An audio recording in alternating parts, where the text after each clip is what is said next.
we got to win. At the end of the day, you're happy with that.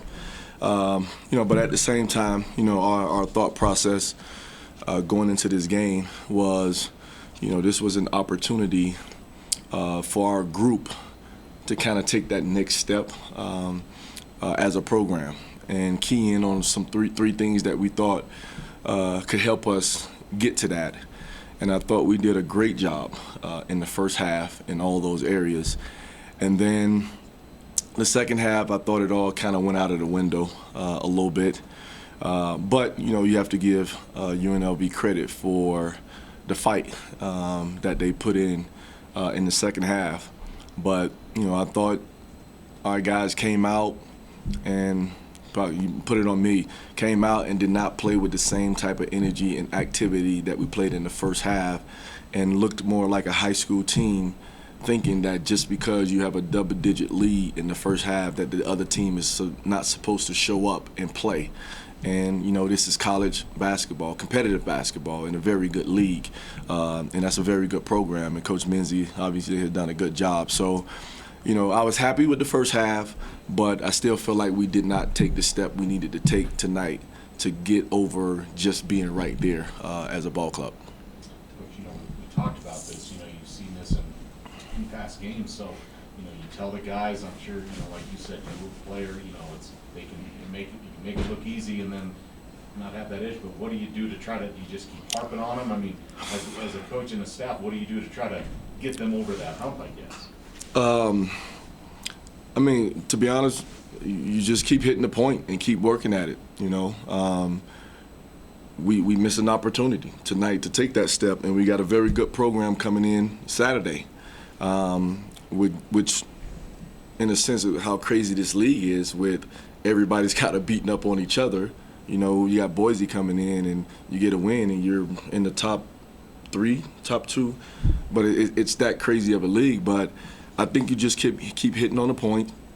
And what I was disappointed about is, I really didn't coach the second half. Well, I felt like I was coaching energy too much in the second half, energy and activity. And that shouldn't happen, with this group, because I feel like on the practice floor, they bring it every single day. I have not walked away from practice and felt like those guys have not given it to us. But I thought that second half was not Cowboy basketball. First half, you guys were pretty dominant in the paint. I think you had 20 first half paint points. Was that just a result of that energy, or just something that they switched up that didn't work as well in the second half inside? Well, I knew going in we were probably going to see a lot more zone than man, just because of the way we want to play and the way that they want to play. And I thought within the offense, it was more of an attack mentality, not settling, so to speak, whether getting it to their off the dribble or off cutting or off post. I thought we were very effective. And then we defended on the other end of the floor. We defended and we rebounded the basketball, low turnovers as well. And I thought in the second half we lost that edge. It was a team that, it was one of those teams that just felt like they just wanted the clock to run out. As soon as the 20 minutes started, it's like they wanted it to be over. And I'm saying that's not how you take that next step. So we have to continue as a staff and as a program to address that, and we have another opportunity Saturday to get better. You said that UNLV fought in the second half to come back, and I'm going to be really cookie cutter about it. Is it more of their fight, or was it more of Wyoming dropping the ball? Probably a little bit of both. Because I thought, it was a great edge. Well, first, we did a great job on Morning in the first half. I think he might have had 2 points. And then he came out in the second half, I want to say he had maybe 13, ended with 15. So he did a better job in the second half, which allowed them as a whole to be a little bit more effective. And some of the guys made jump shots that we went into the game saying we would live with that, and that was, that was okay. But when the team starts to play with that, then it ignites what they're trying to do. And then we, as a program, starts to get passive and saying, again, clock run out, rather than, no, play our game of basketball, continue to defend. I thought we did a horrible job rebounding the basketball in the second half, and then again timely turnovers. So it's something that we're still harping on, and we still have to get better as a group. What bothers you the most with that rebounding, especially giving up so much on their offensive glass? I mean, just ball security, you know. And I get sometimes we are probably thin and skilled, but that has nothing to do with being scrappy, which I always like to say. I don't like to use the word toughness with these guys. We're a scrappy basketball team, and what I hate about it is we got guards that are just as athletic as any guards in this league that can go play above the rim also, but we get in that habit of try to leak out to go play on the other end of the floor. So it's not a gang rebound type of mentality. So, you know, if you can think back, I was just going back and forth with Lou and JJ, and I was saying, so one of you got to rebound for us, you know? So JJ ended up, I think, getting one tough one there late, but, you know, back to the drawing board, show them on film, another opportunity this Saturday to get better at it. You gave Luke a start, you know, you've done that before. Was that just more athleticism, a little more, you know, better matchups? What was some of the reason there? Gave you good sparks, man.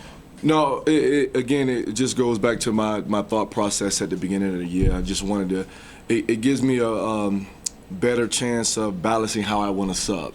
Because I think, again, I like to balance Lou and Mac, and then JJ and Alex, you know, but not saying that they both can't play at the same time, Jason and Alex. It just gives me an opportunity to have that athleticism with that skill and shot-making ability between the four of them. So I don't like when I have either J-Mac and Alex on the floor for an extended period of time together, but I don't like having JJ and Lou on the floor for an extended period of time. Not to say they can't play, you know, 2 or 3 minutes here and there, but I just don't like that, and it gives me an opportunity to flow with my subbing a little bit better than if I started Alex and J-Mac. And I was just waiting to a few games after Lou got back off the injury to do it. Which I think about 3 minutes into the second half, you just switched the whole lineup out. Was that kind of, were you trying to take somebody's there, or what was you know what? To be honest with you, no, it wasn't that. It's just that's just how much confidence I have in our numbers, to where I feel like I can sub 5 at a time, and we don't necessarily get worse. We get even or we get better. You know, so I mean, it wasn't like I was saying everybody out there sucked right now that I wanted to sub everybody. Can I say that? But no, I just believe in what we have, and I just thought, you know, to me, again, to help with the subbing pattern, and then going against a group that I wanted to really get up and down the floor from a fatigue standpoint. I think, like Robert mentioned, this has happened before, but this is the first time I think anybody actually got the lead back after you guys kind of lost sure. it. Did something flip, like a switch flip in those last couple minutes there, where the guys were able to, you know, take the lead again? Well, you know what? I thought JJ made some big plays down the stretch, and you know he's that type of player, you know, that has that ability. But even within our offense, if we move it, we can get what we want eventually. But he has that ability to go create his own shot, and then with that skill lineup, you know, sometimes I like to put him in the post. I even thought the last attempt that we got to him in the middle of the paint was a good look. You know, we just didn't put it in.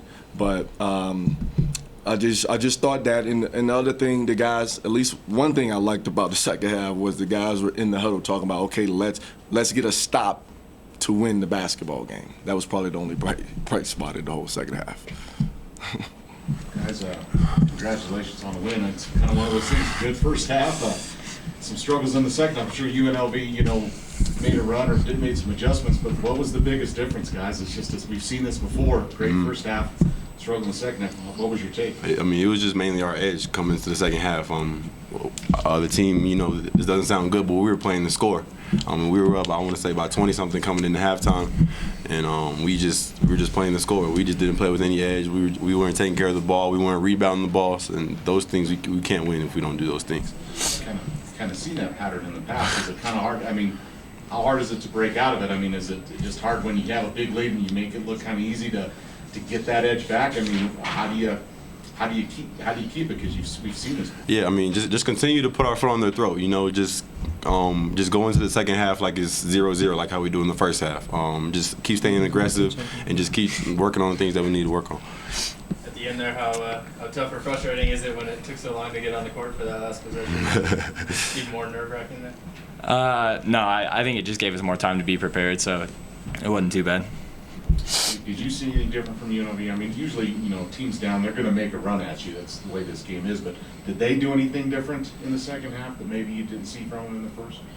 No, not really. I mean, we were guarding all their stuff and getting stops. It was just they were crashing the glass, and we weren't being tough enough and rebounding as a team. I think their offense was pretty much the same.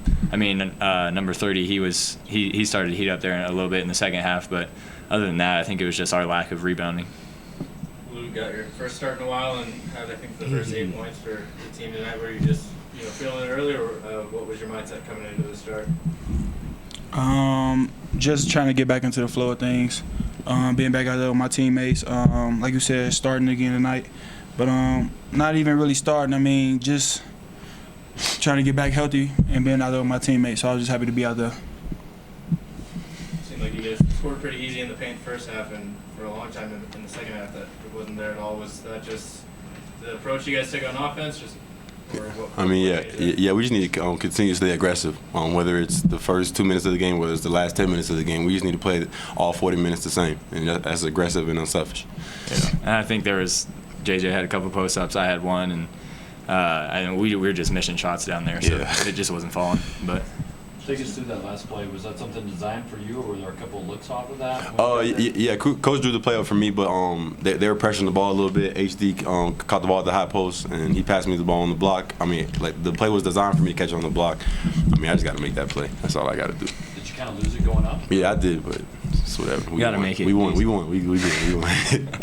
So you scored the team's last 5 points to prove to be the winning points too. Mm-hmm. Were those plays to you, or just take on yourself to take those shots, or what happened there? I mean, we were just playing basketball, and my teammates were finding me, so I was just making plays for them. I know from Chicago, I know they got a lot of guys from Chicago. I know that's a big area, but do you know a lot of those guys? Is that kind of from past or anything like that? Yeah, I know a few of them, but no, I don't really know Javon like that, but I know Chris from playing JUCO and Ben from Chicago, so I know a few of them. Is that motivation too, because you knew him a little bit or anything, or did that really matter at all? No, I don't really care about that. I'm just trying to win. You guys mentioned Javon, number 30, kind of heated up, and the past few days, Coach mentioned as he was a guy who kind of scored when they were playing well. Were you happy with how he handled it in the first half, or is he's just a guy that eventually is going to get some points? Yeah, I mean, he's a good player. He's one of the best scorers in the league, and we did a great job guarding him in the first half. And coming in the second half, we knew he was going to try to get up his shot, so we were just going to try to make it tough on him. But he's a good player. He's going to make shots. Boise State is coming up. You guys have a hard schedule for the next few weeks. What are you trying to focus on? Just ourselves and continuing to get better and better. On both ends of the floor, and playing a complete game, first and second half. So, what kind of went through you guys had when Coach sent all 5 new guys in there? Had you ever done that before with you guys, where sub 5 guys in, whole new ship? I mean, we never seen it before, but I think it was good to get a new fresh group in there, because the group that was the first group wasn't really playing with a lot of energy. So I think that was good.